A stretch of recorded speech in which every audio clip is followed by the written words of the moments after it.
N-I-R. Isn't that weird? I bet that means something I don't know. Yeah, it must. I don't know. Student digitization manager person. I basically tell them what to do. Okay. And I'm Maya. I use she/they pronouns, and I'm also a student researcher and a digitizer. And this is my niece, Gabby. Hi. Okay, are you ready? Alright, first up, introductions. What's your name, how old are you, and how do you identify? I'm Sophia Estes. I'm 63 years old. I'm a lesbian. I'm a 9th generation Fayetteville Arkansan. So anybody I ever slept with is in this town. Anyway, I've grown up here, you know, from day one. So. That's very interesting. Thank you for sharing that with us. Okay, the big question. What is your experience with activist organizations? Goodness. Well, I think anybody that grew up here or grew up anywhere, a lesbian, that at some point in their life they've had to be an activist. So I've been around activism, I guess, from day one. I had a partner for a long time. At one point we had a GLBT production company that we put on events that were for the, you know, for all of us to be entertained by. We had people like, you know, Janice Ian and Suzanne Westenhofer, Lubaka Hill, Alex Dobkin. We put on a lot of events for years to just have entertainment for the gay and lesbian. I always say gay and lesbian, even though it includes everyone now. But, you know, back when it was gay and lesbian, you know. But so I guess I became an activist wanting to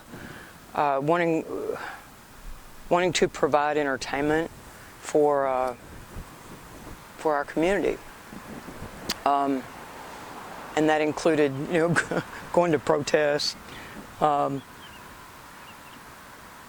having parades,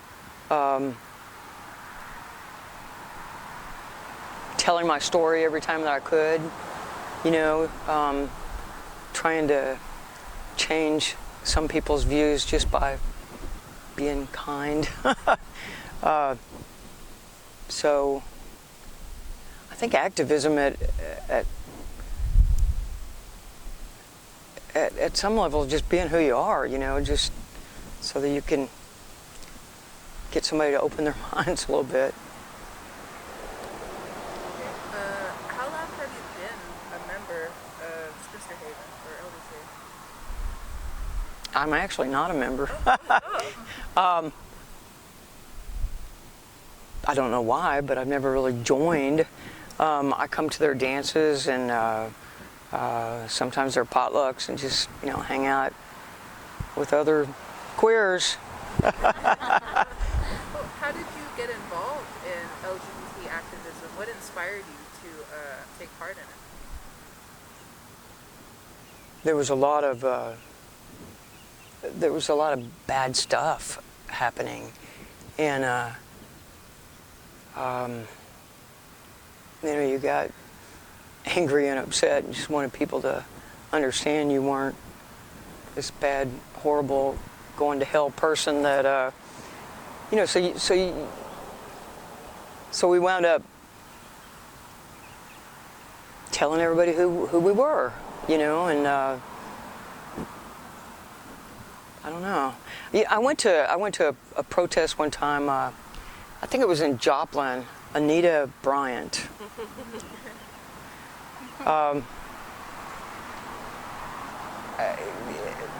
You know, there were people back then that were really talking about how bad we were, you know, and that we were all going to hell, and you know, it just made you mad, you know, you just wanted to do something, you know, at the time. I guess that's... Was there a lot of oppression, religious oppression, like what you experienced? Oh, yeah. Around someone who joined activism? Oh, yeah. You know, I always looked the part. I was one of these butch lesbians that, you know, a lot of people would just see me and there was a problem. You know, I went to a yard sale one time and I got this T-shirt and it said, at the yard sale, gosh, a fish with a woman without a man is like a fish without a bicycle. You know? And I thought it was cute, you know. I thought, oh, that is cool. So I put it on. And I walked into the post office one day.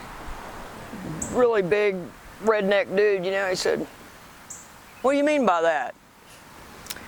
I said, "Oh, it's just a shirt." You know, and I walked by. Well, he followed me and he said, "I want to know what the hell you mean by that."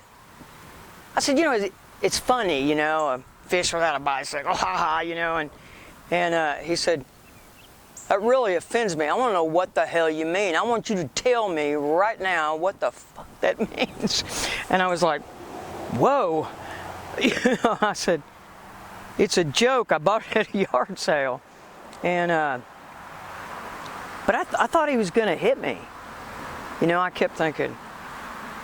And I said, "It's just a shirt. It doesn't mean anything."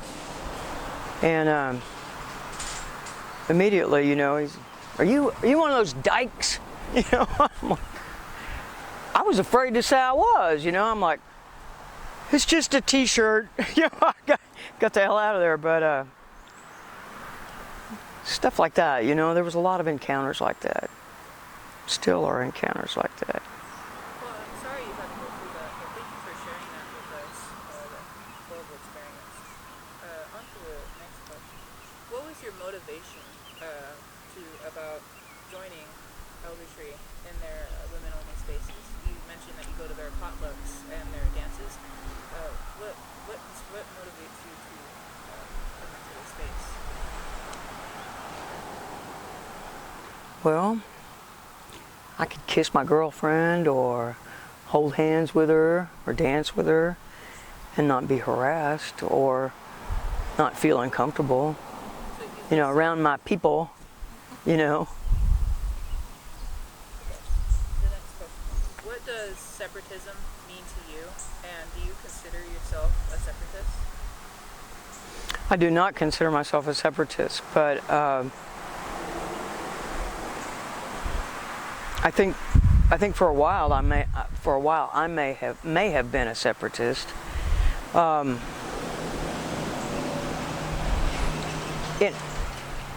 It seemed like when I was young I had to justify who I was all the time. You know, somebody would say, you know, "Oh, you're gay? Why?" You know, you constantly had to answer questions like, just for being you, you know. And the big thing back then was trying to figure out yourself why you were. Hell, I didn't know. So I wound up saying, "Well, I just don't like men." Well, that wasn't true. But I think I said that because it seemed like if you were a lesbian, you weren't supposed to like men. Or I thought that. So I think I was kind of, if not anti-male, I was kind of anti-hanging out with male at that time. So I think maybe there was some separatism, you know. When I was young, I wanted to be a nurse, and I was going to the University of Arkansas. I was in the ADN program, and and then I'd hang out like on the weekends, you know, at bars and being around all the dykes and stuff. And one of them said to me one time, you know, what are you going to school for? I said, well, I want to be a nurse. And she was like, what? You don't want to be a nurse? Dykes can't be nurses. What the hell? You could be a doctor or something, but you don't want to be a nurse. You know, they cater to men. What they do? I thought they were helping people, you know. And so I changed. I did, you know, I got into construction for a while. Still would have loved to have been a nurse, but I started thinking, well, maybe I shouldn't do that, you know. So there's almost a reverse separatism in a way. You know, it's like, I shouldn't conform. I should, you know, whatever. Did you end up staying in construction, or did you go into the health field in any way, or what did you end up doing? I wound up just going into different management. I did construction for a few years, and and it was hard, a little too hard for my bod, and I got into management, you know, or restaurant management, facilities management. When I left work, I was into facilities management. And what I do now is I go and visit elderly lesbians, and that might give me COVID, but anyway, you know, I go and kind of cater to people that are in need, and that's been mostly elderly people, more elderly than me. Thank you. And you mentioned before that you were a generational descendant here from Arkansas, and that you have been here forever, basically. Right, that's right. This gives us the unique opportunity to ask you, what was the political or social climate in Arkansas towards women and members of the LGBT community during the 80s, 90s, and early 2000s?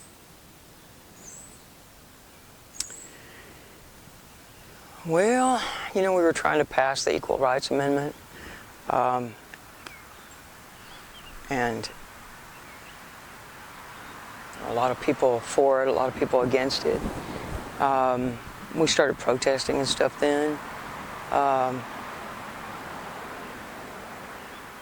There was,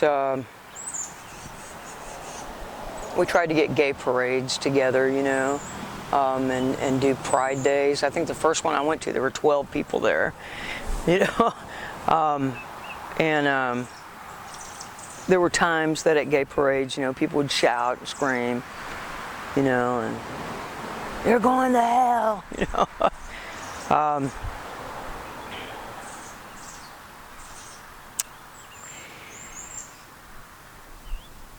In the 80s, I gave birth to a daughter, and the pregnancy and everything had to do with violence toward lesbians. I was pregnant. I wanted to abort at first, but this man, I had internal injuries and stuff, an infection that if I had aborted it might have killed me, so I chose not to abort, and then I fell in love with my belly.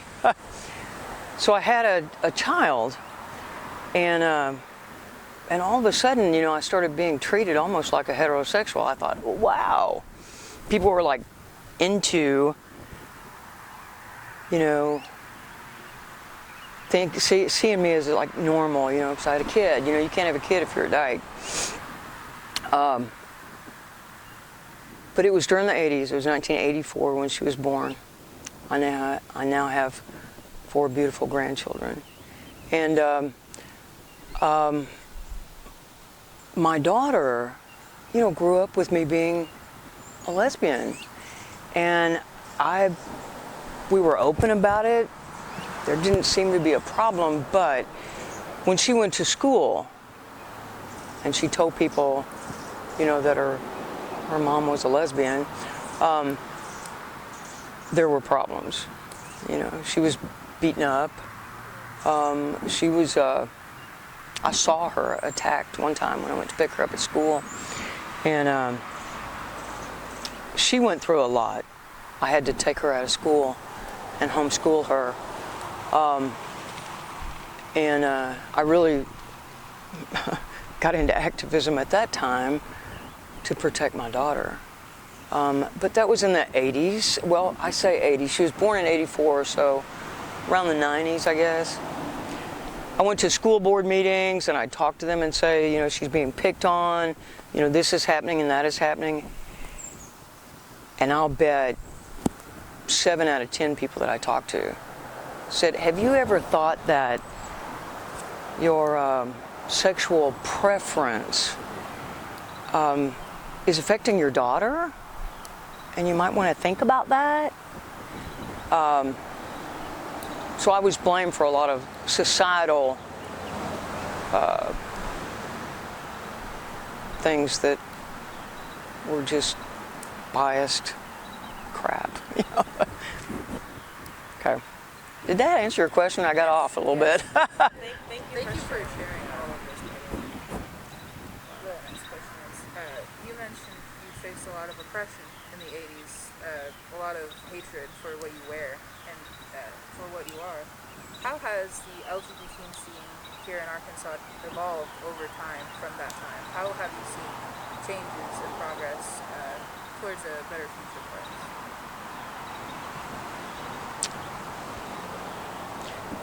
There are still those people out there that are praying for me as we speak.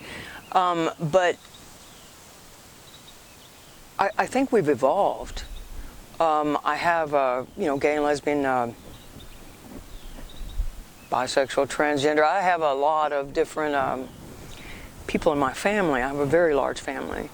And those people that are now young would have no idea. My sister has a grandchild who walks around with her transgendered lover holding hands in public. They don't see, they would have no idea that I was afraid to do that for fear that I would be killed, raped and killed, beaten up, if I told anybody at work, that I was a lesbian, even though people could see, I was fired, or they would have no idea. We've evolved into actually something wonderful in a lot of ways, but now, we're starting to. I think there's a change in the air now, since the Trump administration. I think that we have the evangelicals and the people who, would love to see us go to hell, whatever. There's a little backlash now, but for the most part, the people now, young people, it's so wonderful. It's so, there's a lot of acceptance now. I have a niece who is transgendered, and she was the one that first brought up this. I say she was the one that first brought up this the pronoun thing, and I'm like, what are you talking about? But he I've learned a lot from him. It's really funny. You would never. Sometimes I credit myself with I paved the way, for those to walk down the road now. But there's a backlash. I mean, there are still a lot of people out there. Thank you for sharing, and thank you for all that you've done. We're going to move on to our final question before Dr. Z takes over. The final question is, what is the most influential experience or memory that you have had in your activism? Actually, can we cut just right before that? Good to go. Can you ask that question one more time? What is the most influential experience or memory that you have had in your activism that you would like to share?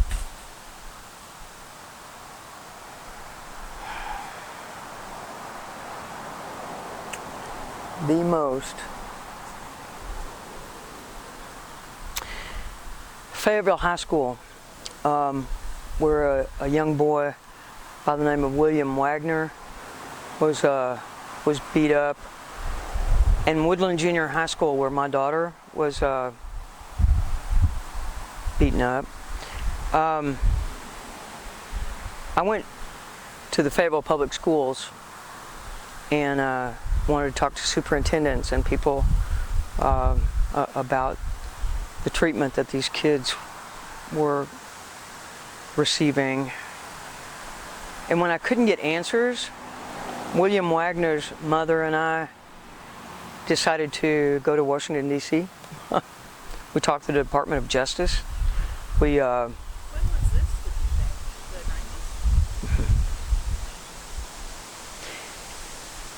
90s? And we won. We went and talked to senators and representatives, and we said, I remember saying, my daughter is one of you. My daughter is completely normal. My daughter is a heterosexual. And just because of who her mother is, she's receiving the treatment that she is. Can't you at least protect your own? I remember saying that, and then afterwards thinking, why did I do that? But it changed. Fayetteville High was held accountable for the treatment that the kids were receiving, and that they had to put in a gay and lesbian student organization, a safe zone for kids. When I realized that I was part of that, I felt really proud, you know, even though my daughter never was able to, you know, experience that. I had to take her out of school, but the fact that kids had a safe place, you know, I felt really good about that. Most influential, I guess. I don't know. Mm-hmm. It's so amazing that you're able to implement something that early.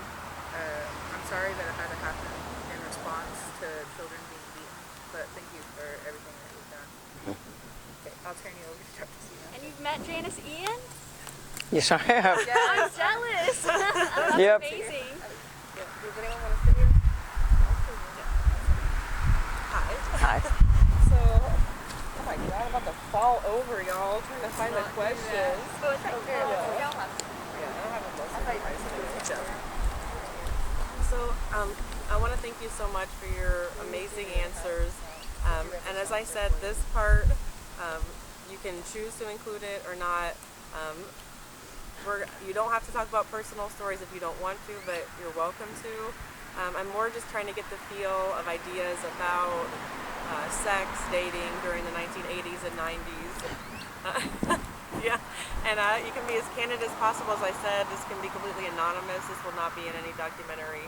And we did the click, didn't we? Yeah. So we do this too to make sure we know when we're editing.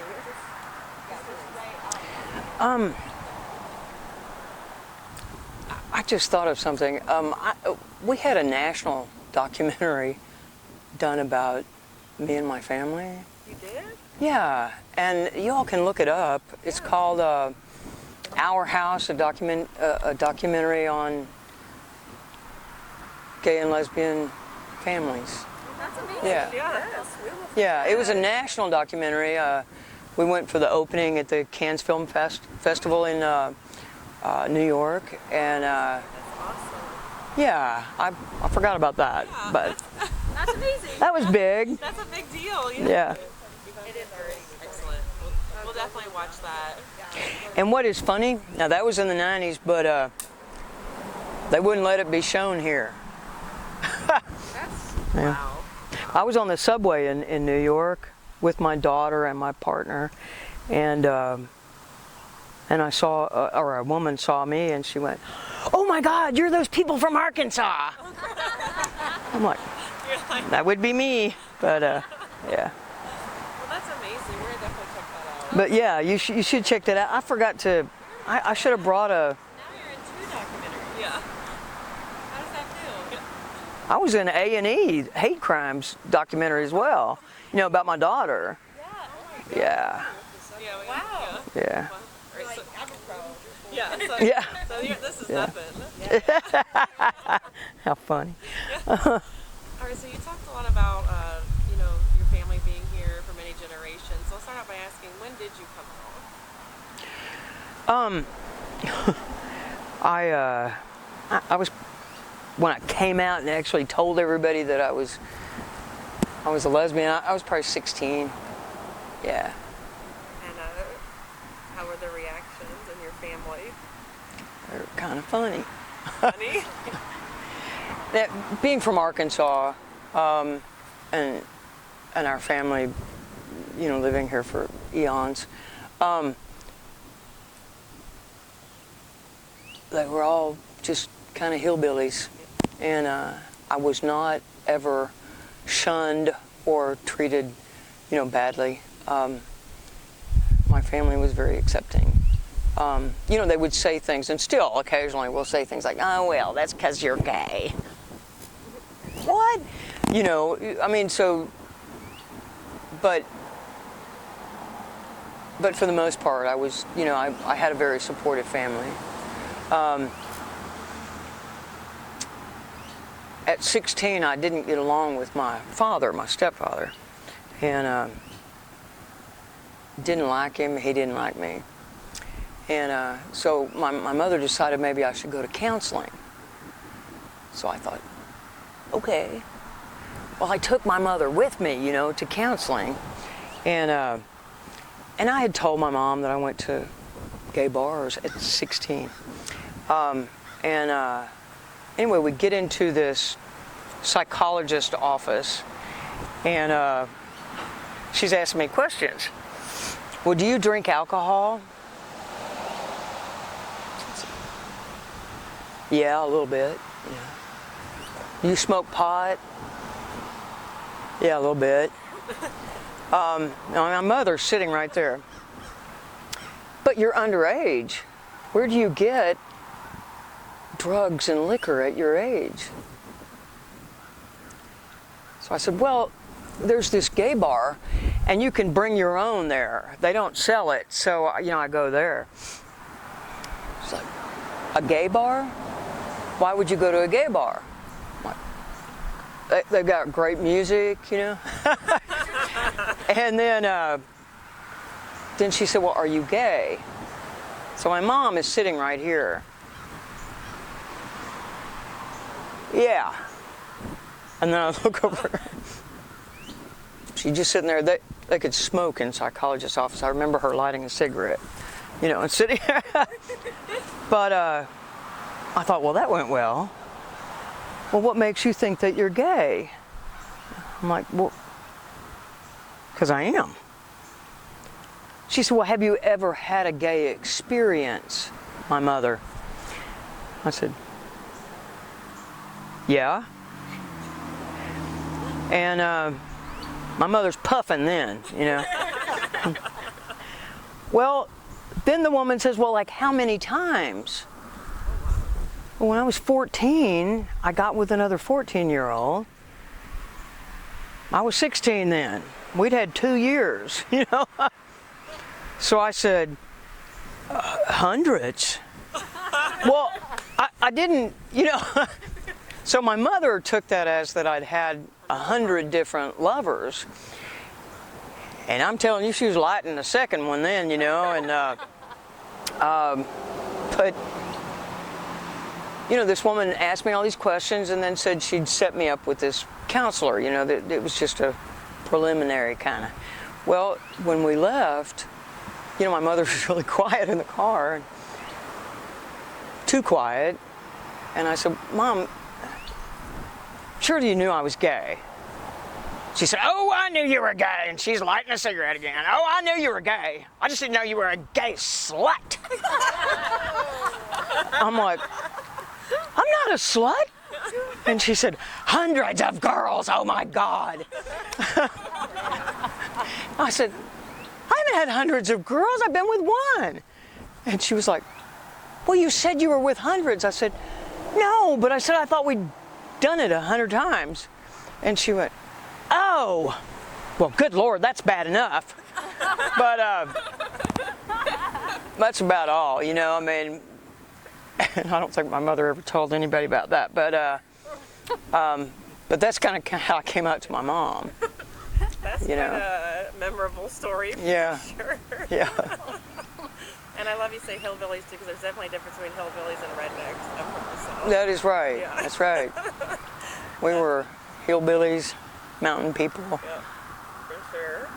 So what was dating like then during the 1980s and 90s? You talked a little bit about when you were younger, but as time progressed and you got older, what was dating like?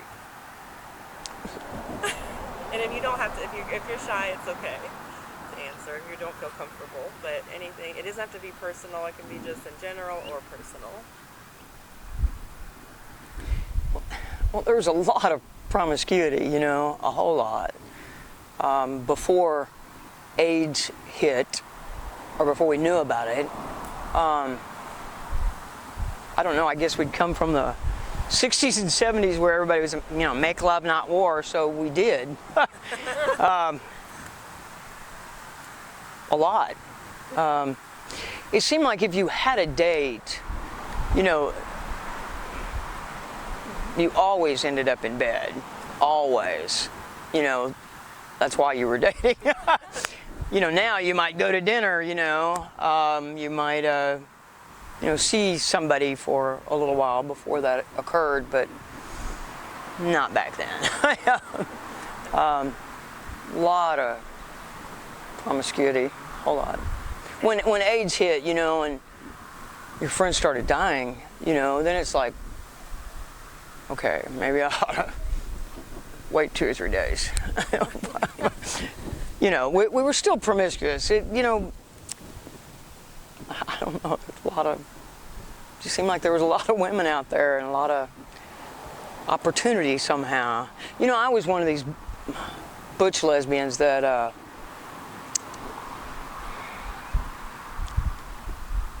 it almost sounds egotistical or something, but it seems like I was kind of sought after. I don't know why. I'd be like, You're a hot commodity. but I was kind of popular, and so that to me, I think I was perfecting my craft, but at the time I was just, you know, going through a lot of women. And we've actually heard that answer a lot about non-monogamy. Do you feel like there were a lot of activist discussions about it, or was it just more in practice, or were there like theories or ideas that people discuss it? Oh yeah. You know, it was one of the first questions when somebody asked you out. I've never asked anybody else out. I've never to this day asked a person out. But when I was asked out, you know, either the first thing I said or the first thing she said was, are you monogamous? Are you non-monogamous? You know, that was a biggie. And there was a lot of non-monogamous, you know. Sometimes they would call their partners their primary, you know. And this is my primary, and, you know. I was as much of a little slut dog as I was, I was mostly monogamous. I was in a couple of non-monogamous relationships, but it didn't last long. Neither did my monogamy at the time, but yeah. So did you develop some long-term relationships? I did. I was in a relationship for about 22 years with this woman that I own the production company with. And I've been in a relationship now for 7, I guess. But before that, you know, probably the longest, maybe 3 years. Yeah. Sorry, But you're doing great. So all the questions are good so far? yeah. Okay, all right, awesome. And we've had people talk about BDSM, kink in the community. That's come up quite a bit too. Did you have any experiences with that, or with people talking about that, or Say that one more time. BDSM or kink? Oh God. Yeah. Yeah. Well, there was some of that. There were workshops that were put on. What's Hoffa's group name? But I didn't go to the workshops, but I immediately afterwards I would run over to buddies or something, you know, and go, so what happened? But I never did any of that, but there was a lot of that, yeah. And then finally, do you have any funny stories or fun stories of the time of dating, romance, anything that you'd like to share? What wasn't funny? So maybe the funniest. Funniest. Gosh. You can take your time too. People are enjoying like digging in the vault and thinking back to these memories, so take your time. Well, that's something, because, you know, when you look back, my God, it was all funny. A lot of my dating went around the bars. You know, I was kind of a bar dyke, and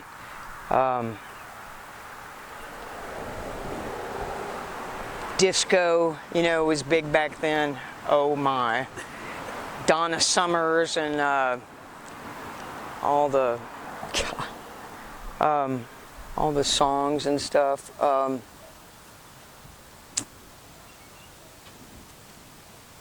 When I met my ex, the one that I was with for 22 years, we had gone to a bar. I had met her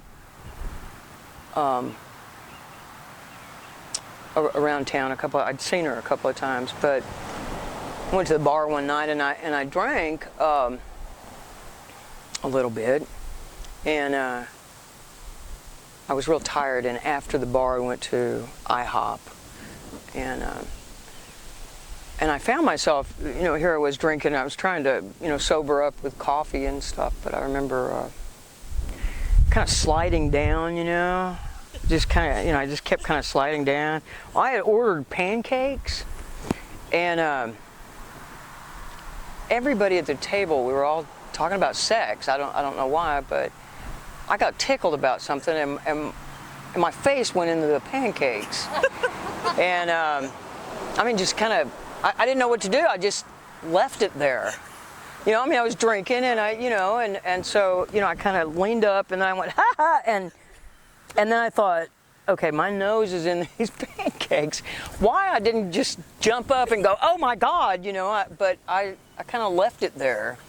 And I thought, you know, my nose is in the pancakes, and here it is. And we're talking about sex, and I have my nose in pancakes, and but anyway, I got up and cleaned off my sticky nose, and why she ever was still interested, I have no idea. But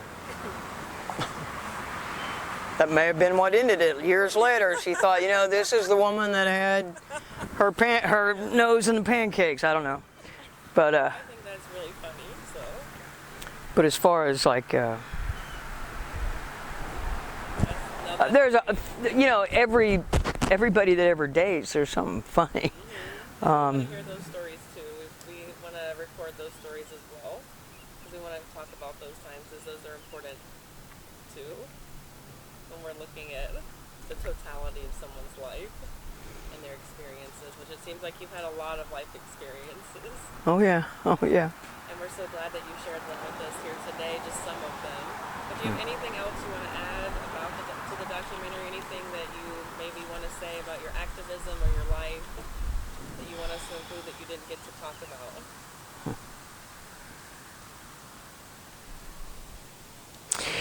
I think I'm one of those stereotypical lesbians. I was born a lesbian, kind of figured out in church in second grade that I was a lesbian. When I was hearing about what a homosexual was. So I grew up thinking I'm going to burn in hell for just being who I am. What's funny is when you grow up that way, you start thinking about different reasons people go to hell. They kill people. I'm sorry, can you Murderers go to hell, Yeah. Murderers go to hell, or people that are really mean and awful and hurt other people, they go to hell, but I'm going to go to hell for being born. I thought, if I have to kill somebody, it doesn't matter. I wonder about people, young people that go around shooting at schools and this and that. I could have been one of those people. I was angry that I was going to go to hell for nothing. So why not give them a reason to put me there? That kind of thing. That never happened, thank goodness. But I think about our youth sometimes. And I wonder about, all of us are so different. But anyway, back to I was stereotypical, I was beat up, I was fired from jobs, I was raped. I brutally beat up and raped and different, stuff that made me who I am today. But I think I could have been okay without that. I have a beautiful daughter. She's 38 years old. She is a country girl from hell, I'm telling you. Married a country boy when she was 18 years old. They're still married. They have a goat farm, and they're definitely hillbillies. They live next to his parents' farm that have been in his family for over 200 years. And I have 3 grandsons and a granddaughter. My oldest grandson is 19. Then I've got one that's 16, got one that's 11, and then I got a little granddaughter, little Miss Abigail, and she's 8. They call me Grandy, and they've grown up with me being a lesbian. They've never thought a thing about it. When I kiss my partner goodbye, when we have family functions, they've always known me to be a lesbian. And my 11-year-old came over to the house one day, and he was telling me he didn't like this boy at school. He's a queer. And I thought, oh no, I didn't just hear that. Well, the oldest one, he's like, I'm like, wait just a minute. You don't like him because he's what? And the little boy's looking at me. Well, he's just different. So there's still a lot to teach, even in your own families. My daughter, being the child of lesbians, I assumed that she would probably be very liberal, probably a Democrat. But she married a fundamentalist Christian, and she's very happy with him. They have a loving Republican home, and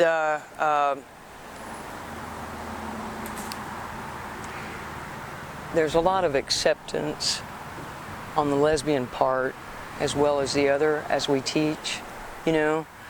I've learned so much through everything that I've been through and continue to live through. But I'm really looking forward to those grandchildren and who they become, and see how they are when somebody wants to hold hands with them or something. Now, my grandson, who's 19, about a year ago, was telling me that he was pansexual. A year ago, I hadn't heard the word. And I'm like, you're what? He said, you know, pansexual, where you fall in love with the character. I said, but is it a male or a female character? He's like, you fall in love with their character, not their gender. And I'm like, well, no, you have to, there's got to be a little gender in there. So I'm still learning. And, but I feel like I'm handing the torch, you know, and now I get to learn from them, you know. Everything's changed. But. Well, we are so inspired by your story and by your strength and everything you've shared here today. We're so grateful. Well, thank you. I'm glad this is happening. Yeah. Yeah. Yeah. It was awesome. Yeah. Thank you so much. This is a happier documentary, not a. Yeah. Well, look up those documentaries. You know, there was a book.